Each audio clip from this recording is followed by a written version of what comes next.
तो हेलो दोस्त, आपका इस यूट्यूब चैनल निर्माण क्लासेस पर स्वागत है। जैसा कि हम लोग डेली बेसिस पे top 10 objective previous year question को कर रहे हैं, तो चलिए आज का क्लास हम लोग स्टार्ट करते हैं और यहाँ से आगे की ओर चलते हैं। तो कल के वीडियो में हम लोग 20 नंबर क्वेश्चन तक कर चुके थे और उसको अच्छा से समझने का प्रयास किए थे। आज से हम लोग 20 नंबर क्वेश्चन से ही आगे की ओर चलेंगे और आज का जो हम लोग का टास्क है टॉप 10 ऑब्जेक्टिव क्वेश्चन यानी प्रीवियस ईयर पेपर का, उसको हम लोग पूरा करेंगे और उसके बाद क्लास को एंड करेंगे।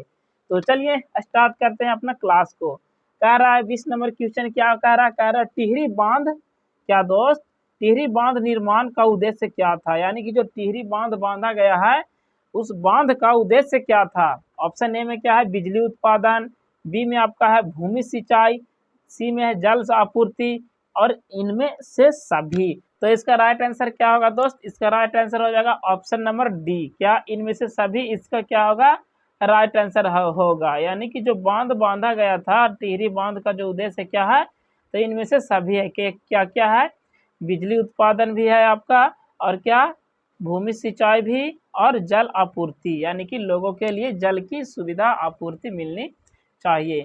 तो यह क्या था, इसका right answer option number D इसका राइट आंसर होगा। तो चलिए चलते अब नेक्स्ट क्वेश्चन की ओर। कह रहा क्या कह रहा कि अपशिष्ट प्रबंधन की नई अवधारणा क्या है। अपशिष्ट प्रबंधन की नई अवधारणा क्या है, पुनः उपयोग, पुनः चक्रण, कमी की इनमें से सभी। तो इसका राइट ऑप्शन क्या होगा, ऑप्शन नंबर डी इसका राइट आंसर होगा इनमें से सभी। क्या दोस्त, इनमें से सभी क्या होंगे, इसके राइट आंसर होंगे पुनः अपशिष्ट प्रबंधन, यानी कि जो कूड़े करकट अपशिष्ट जो बच जाते हैं उसका क्या है अच्छे तरीके से प्रबंधन की अवधारणा उसका क्या है। तो क्या कह रहा है कि उसका पुनः उपयोग होना चाहिए और पुनः चक्रण, यानी कि दोबारा उसको यूज में आना चाहिए, और उसकी कमी। तो इनमें से सभी क्या हो जाएंगे, इसके राइट आंसर हो जाएंगे। इसका राइट आंसर क्या हो जाएगा, ऑप्शन नंबर डी इसका राइट आंसर होगा। तो चलिए चलते हैं अब नेक्स्ट क्वेश्चन की ओर। कह रहा है क्या निम्नलिखित में नवीनकरणीय संसाधन कौन है, कोयला, वन, पेट्रोलियम की इनमें से कोई नहीं। तो इसका राइट आंसर क्या हो जाएगा, ऑप्शन नंबर बी वन, यानी कि जंगल। जंगल क्या है, एक नवीनकरणीय क्या है संसाधन है, जिसे हम लोग क्या कर सकते हैं, उसको अगर पेड़ पौधे को डेली लगाते हैं रोपते हैं तो क्या हो सकता है, वह बढ़ सकता है और क्या हो सकता है, तो यह एक तरीका से नवीनकरणीय संसाधन है। क्योंकि हम लोग इसको क्या कर सकते हैं, हम लोग पे डिपेंड, हम लोग इसको रोक कर लगा कर क्या करते हैं, इसकी संख्या में वृद्धि कर सकते हैं। लेकिन कोयला और पेट्रोलियम क्या है दोस्त, यह एक अनवीनकरणीय क्या है, अनवीनकरणीय स्रोत है। कौन सा, तो कोयला क्या है अनवीनकरणीय है, पेट्रोलियम क्या है अनवीनकरणीय है, क्योंकि इसे बनने में अगर यह एक वर्ष समाप्त हो जाता है तो इसे बनने में कई हजारों वर्ष करोड़ों वर्ष लग सकते हैं। तो इसका राइट आंसर क्या हो जाएगा, ऑप्शन नंबर बी नवीनकरणीय संसाधन है। तो चलिए चलते हैं नेक्स्ट क्वेश्चन की ओर। निम्नलिखित में कौन बायोगैस का मुख्य घटक है, बायोगैस का मुख्य घटक है, कार्बन डाइऑक्साइड, हाइड्रोजन सल्फाइड, जलवाष्प की मीथेन।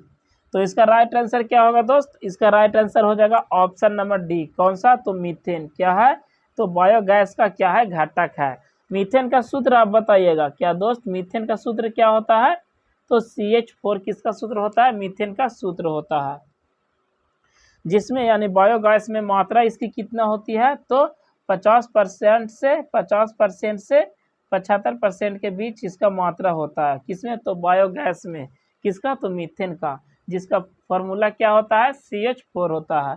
तो इसका राइट आंसर क्या है दोस्त, ऑप्शन नंबर डी इसका राइट आंसर हो जाएगा। तो चलिए अब चलते हैं नेक्स्ट क्वेश्चन की ओर। पेप्टिक अल्सर हो सकता है कम भोजन खाने से, सामान्य भोजन खाने से, लंबे समय तक भूखे रहने से, कि इनमें से कोई नहीं।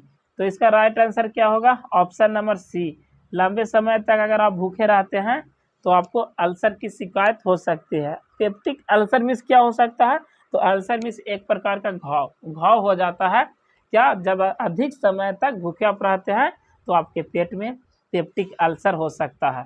तो चलिए इसके बारे में समझते हैं कि अगर आप अधिक लंबे समय तक भूखे रहते हैं तो आपके अंदर क्या होता है, पाचक रस पाया जाता है। पाचक रस किस कहते हैं, एसिड जो उसे पाया जाता है वह हमारे भोजन को पचाने में काम करती है। तो अगर आप लंबे समय तक भूखे रहते हैं तो यह जो अम्ल होता है वह भीतरी परत पर, पेट के भीतरी परत पर क्या करते हैं, नुकसान पहुंचाते हैं और घाव और अल्सर जैसी समस्या को पैदा करते हैं। तो इसका राइट आंसर क्या हो जाएगा, ऑप्शन नंबर सी।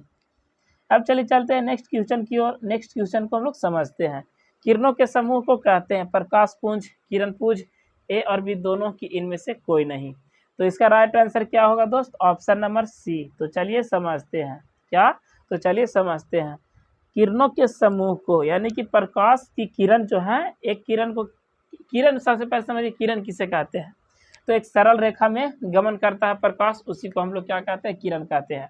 और बहुत सारे किरणों जब रहेंगे, किरण का समूह रहेगा तो वह क्या कहलाएगा, तो वह किरण पुंज कहलाएगा या प्रकाश पुंज कहलाएगा। तो इसका right answer option number C हो जाएगा। तो चलिए चलते हैं अब नेक्स्ट क्वेश्चन की और नेक्स्ट क्वेश्चन को हम लोग डिस्कस करते हैं।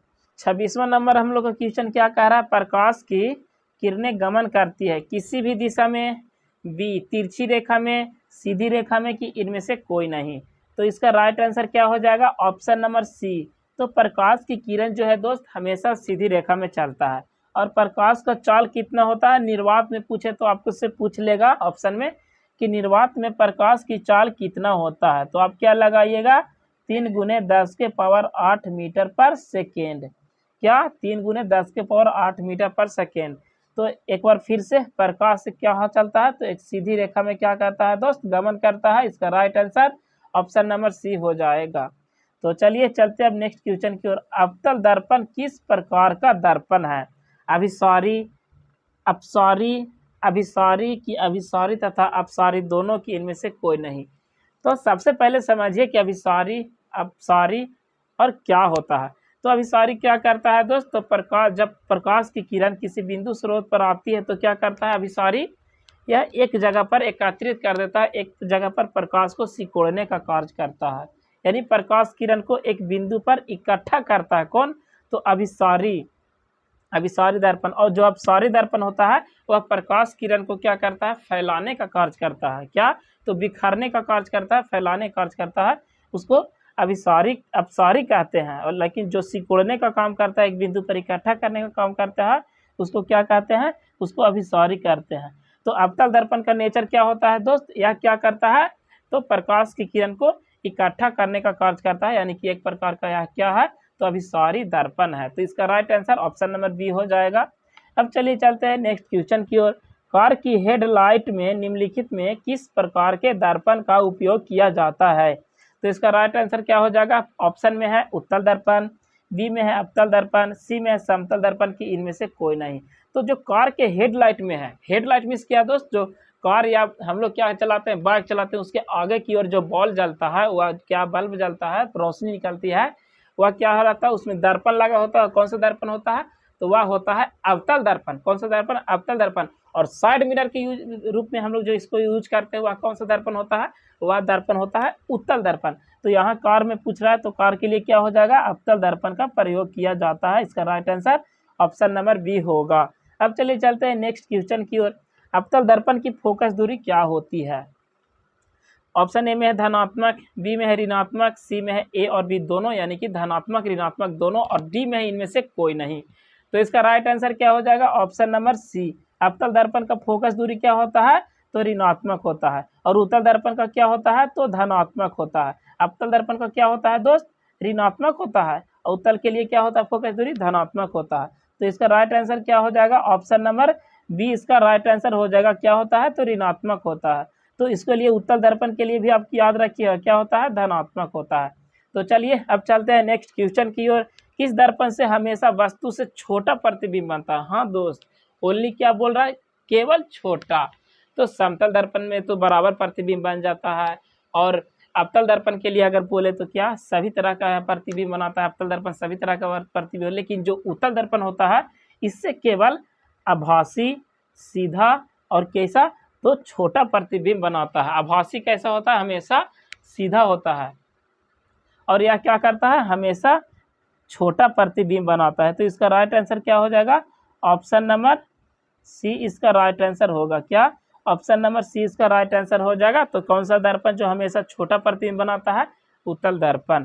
तो ये सभी क्वेश्चन को आप याद रखिएगा। और हम एक और बात बोल रहे हैं क्या दोस्त, कि अगर आप वीडियो को देखते हैं 10 से 15 मिनट या उससे कम ही समय का यह वीडियो रहता है, उसको आप पूरा वीडियो को देखिए, पूरा वॉच कीजिए, जिससे आपको काफ़ी ज़्यादा बेनिफिट होगा और आप अधिक लोगों से आगे की ओर जाएंगे और अपने लक्ष्य को, जो आपने नंबर लाने की प्रयास की है, उससे अधिक कहीं ना कहीं आ सकेगा। तो इस वीडियो में बस इतना ही दोस्त, मिलते हैं आपसे नेक्स्ट वीडियो में नेक्स्ट टॉपिक्स के बाद नेक्स्ट क्वेश्चन के साथ।